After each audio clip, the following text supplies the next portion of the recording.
പണ്ട് ഗൾഫിൽ കുറെ പരിപാടികൾ ചെയ്തിട്ടുണ്ടായിരുന്നു ഒരുമിച്ച് സ്റ്റേജിൽ. ഒരുപക്ഷെ നീന്തം പഠിപ്പിച്ച് ഞാനായിരിക്കും അല്ലേ?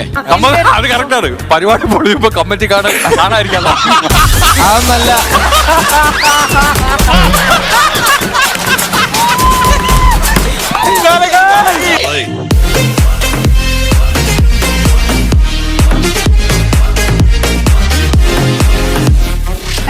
ചേട്ടൻ ഇവിടെ ഉണ്ടെങ്കിൽ അനുവിനെ മാത്രം കാണാൻ പറ്റും. അനു ഇവിടെ തങ്കച്ചൻ ചേട്ടൻ ഉണ്ടോ? ആ ഉണ്ട്. എവിടെ കണ്ടുകൂടി നിങ്ങൾക്ക്? അല്ല തങ്കച്ച എന്ത് ഡ്രസ്സാണ് ഇരിക്കുന്നത് പറ. ഇപ്പഴാ പാന്റും ഷർട്ടും. ഇല്ല അവ ഒന്നും ഇട്ടിട്ടില്ല. ഞങ്ങൾ കാണാം.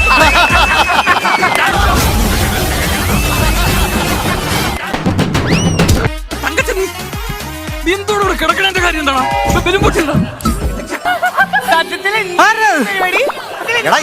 ഞാൻ കയറി പറഞ്ഞല്ലോ. ചതിയായിപ്പല്ലോ. ഇതൊന്നും ഒന്നുകൂടെ ചെയ്താലോ? ഹലോ, ഏതെല്ലാം ഒരു മാസ് എൻട്രി ആയിരുന്നു ഞാൻ പറഞ്ഞ പോലെ. അതായത് ആകാശം നിന്നൊക്കെ ഡയറക്റ്റ് ലാൻഡ് ചെയ്ത് പിന്നെ പോർഷനിലൊക്കെ ഹെലികോപ്റ്റർ എന്തായിരുന്നു ഒരു മാസ് എൻട്രി. ഏറ്റവും വലിയ താമസം തിരിച്ചു പോകാനുള്ള ഊബറിന്റെ പൈസ തന്നിട്ടുണ്ട്. ഹെലികോപ്റ്ററിലെ കൊണ്ട് ലാൻഡ് ചെയ്തിട്ടുണ്ട്.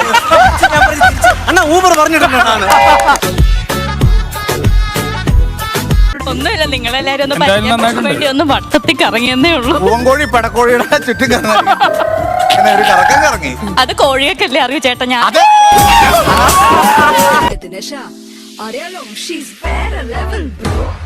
ഇറങ്ങുന്നില്ലേ? ആ എന്റെ കൊച്ചിനെ കിട്ടി. ആ മക്കളെ പേടിക്കണ്ട. ഇപ്പം വെളിയിൽ ഇറക്കാമേ. അതെ കുട്ടി പേടിക്കേണ്ടിരുന്ന മതി കണ്ടിട്ട്. എടാവേ ഇത് ചതിയായിപ്പോളാവേ. ഇതെന്തോ നിന്നെ എന്തോ ചെയ്തു അസീസൻ. നിന്നെ എന്ത് ചെയ്തു? നിന്നെ വരെ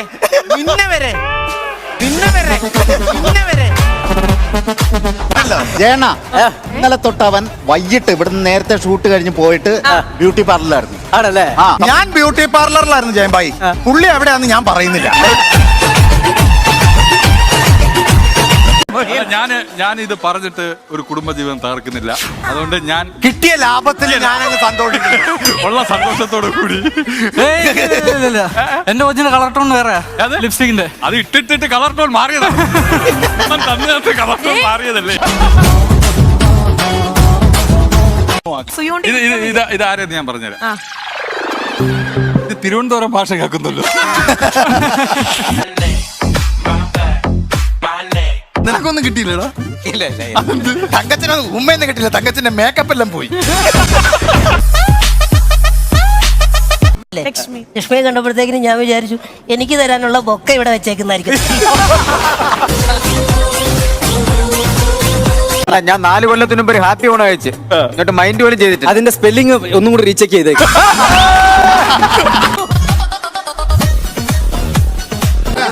അല്ല ഇവിടേക്ക് ഒരു കാര്യം പറയട്ടെ. You look very handsome. നല്ല പാൻസ്, നല്ല ടീഷർട്ട് കേട്ടോ. നല്ല ഹാൻസം. അത് വേറെ നമ്മുടെ ആ പോക്കറ്റും തപ്പൊക്കെ ഉഗ്രൻ ഹാൻസും ഉണ്ട്. നല്ല ഹാൻസം. ഇവിടെ പെൺകുട്ടികളിൽ ഏറ്റവും PhD എടുത്ത് നിൽക്കുന്ന ഒരാളാണ് കേട്ടോ മൃദുല. മൃദുല ഒന്ന് വരൂ. ഞാന് ഭയങ്കരമായിട്ട് ഇഷ്ടപ്പെടുന്ന, സംശയിക്കരുത്,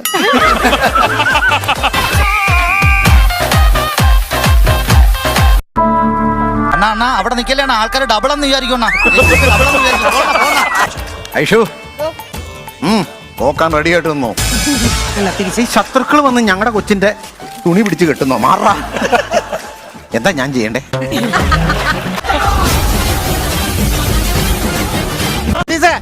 ഇവിടെ ഞാൻ ഒറ്റയ്ക്ക് നിൽക്കുക. ഒരൊറ്റ മനുഷ്യർ എന്റെ അടുത്തുണ്ടോ നോക്കി.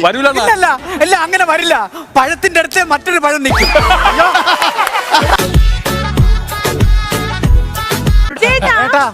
പോകുമ്പോ എന്തിനാ ചാട്ടാ? എനിക്ക് വീട്ടിൽ കുറച്ച് ആവശ്യങ്ങളുണ്ട്. ഇനിയെങ്കിലും അല്ലേ? അപ്പൊ ചാട്ട കുണ്ടേ കൊടുത്ത് അടി മേടിക്കാനുള്ള പരിപാടിയല്ല. ഈ മുടിയുടെ രഹസ്യം ഒന്ന് പറയോ? അതൊക്കെ ഞാൻ പറഞ്ഞുതരാം. ഇതിന്റെ പ്രത്യേകത എന്ന് പറഞ്ഞു കഴിഞ്ഞാൽ നന്നായിട്ട് താളിയൊക്കെ തേച്ച് എണ്ണയൊക്കെ തേച്ച് നല്ല ഭംഗിയാക്കിയിട്ട് രാത്രി കിടക്കാൻ നേരത്ത് ഊരി ആണി തൂക്കി വെക്കും അല്ലേ? 2 അടിച്ചതിന് ശേഷം ലാസ്റ്റ് പറഞ്ഞ ഇച്ചിരി ഞാൻ ശ്രീവിദ്യക്ക് കൊടുക്കാറുണ്ട്. അതാണ് ലവ് ഇന്നവരെ ചേട്ടാ ഇതിന്ന് ഒരു കാര്യം മനസ്സിലായോ? എല്ലാം കൂടെ എന്റെ തലയിൽ വരണ കാര്യം എന്താന്ന്? ഇല്ല ഇതിൽ ഞങ്ങൾ സൂചിച്ചേണ്ട ഷെയർ ഒന്നും തരാറില്ല. ആകെ ഞങ്ങൾക്ക് ഒരു ഗ്ലാസ് കിട്ടുള്ളൂ. അത് അവളടിച്ചിട്ട് അതിൽ പോയല്ലേ. ഇത് എന്റെ പെമ്പിള്ളേരെ തന്തയാണ് ഈ ഇരിക്കുന്ന 52 വയസ്സുള്ള അടിച്ച കോമഡിയാണ്.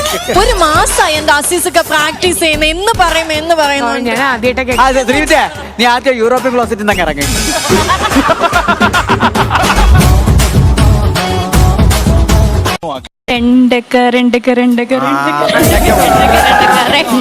അല്ല, അതൊരു എല്ലോ ഒരു 3 അക്ക ആണോണ്ട് എന്തെങ്കിലും കുഴപ്പമുണ്ടോ?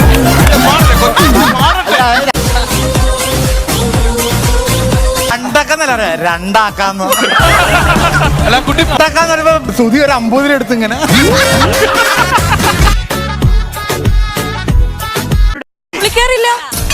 എന്തിനാ ഉപ്പ് കുളിക്കണേ? വെള്ളം സേവ് ചെയ്യണം. അങ്ങോട്ടേക്കുള്ള കുട്ടികൾക്ക് വേണ്ടിയിട്ടാണ് ഞാൻ കുളിക്കാറ്. ഓ ഇപ്പഴേ ഈ ജനറേഷൻ ഇപ്പഴേ തുടങ്ങി. നിങ്ങൾ എന്താ ഗ്യാപ്പ് ഇട്ടിക്കണേ? അവള് കുളിക്കില്ല അന്ന്. പിന്നെ അല്ല, അതിന് നീ എന്തിനാ മാറി നിൽക്കണേ?